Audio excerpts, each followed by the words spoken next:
लखनऊ में सोमवार को 15 जानें चली गई और अब पता चलता है कि यह हादसा रोका जा सकता था 10 साल पहले। यह वीडियो पूरा देखिए क्योंकि ये जो बात हम आपके सामने ला रहे हैं वो आपको गुस्सा दिला देगा।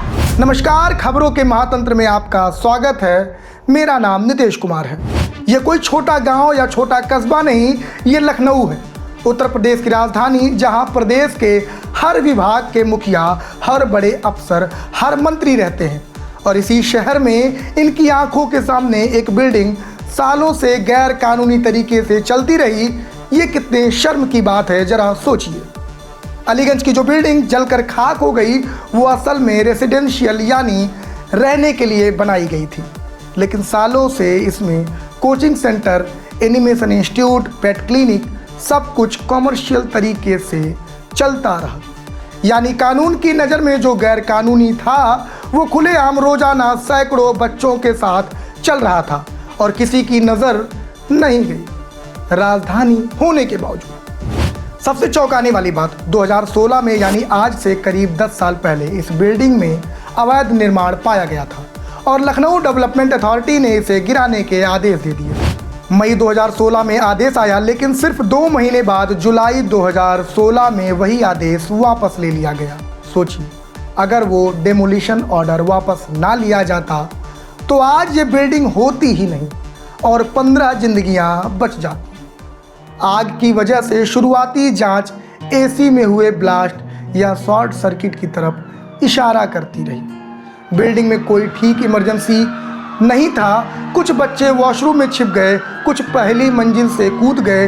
यही उनकी जान बचाने का इकलौता रास्ता था। आपने वीडियो में देखा होगा, कुछ बच्चे रस्सी पकड़कर कूदते नजर आए। मैं सरकार को कहूँगा कि पहले कोचिंग सेंटर पर कार्रवाई ना करके बच्चों को रस्सी से कूदने का, बेसमेंट से तैर के निकलने का ट्रेनिंग दिया जाए। अब हम आपको उन चेहरों से मिलवाते हैं जो अब सिर्फ तस्वीरों में रह गए हैं, जो सिर्फ एक लिस्ट में रह गए हैं। ये वो नाम हैं जो सोशल मीडिया पर श्रद्धांजलि के तौर पर शेयर हो रहे हैं। अनुष्का यादव, आदित्य श्रीवास्तव, त्रिशा, शिवम, मयंक, काजल, अंकित, साक्षी, नेहा, प्रिया, विकास, पलक, ना जाने कितने। उम्र सिर्फ 19 से 22 साल, जो अपने सपनों के लिए पढ़ रहे थे, अपने माँ बाप की उम्मीद थे और शायद कुछ नाम अभी हमें पता ही नहीं है, जिनकी जानकारी अभी सामने नहीं आई है। घटना के बाद प्रशासन हरकत में आया। 4 लोग गिरफ्तार हुए, बिल्डिंग से जुड़े मालिक और ऑपरेटर। बिजली विभाग, फायर डिपार्टमेंट और एलडीए के 4 अधिकारी सस्पेंड किए गए। अलीगंज थाने में एफआईआर दर्ज हुई और हादसे के अगले ही दिन कानपुर डेवलपमेंट अथॉरिटी ने शहर में 16 जगहों पर कार्रवाई और 22 और कोचिंग सेंटर्स को सेफ्टी वायलेशन की वजह से चिन्हित किया है। सीलिंग ड्राइव शुरू हो गई है, यानी राजधानी में जो लापरवाही 10 साल तक चली उसका सबक दूसरे शहरों में अब समझा जा रहा है।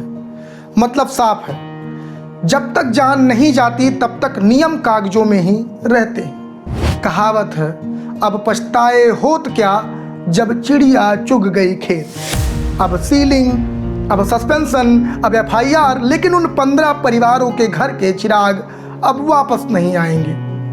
क्या यह हादसा किसी बड़े घर के किसी अफसर या नेता के बच्चे के साथ होता, क्या तब भी डेमोलिशन ऑर्डर इतनी आसानी से वापस लिया जाता? क्या तब भी बिल्डिंग सालों तक बिना चेक हुए चलती रहती, वो भी राजधानी के बीचों बीच?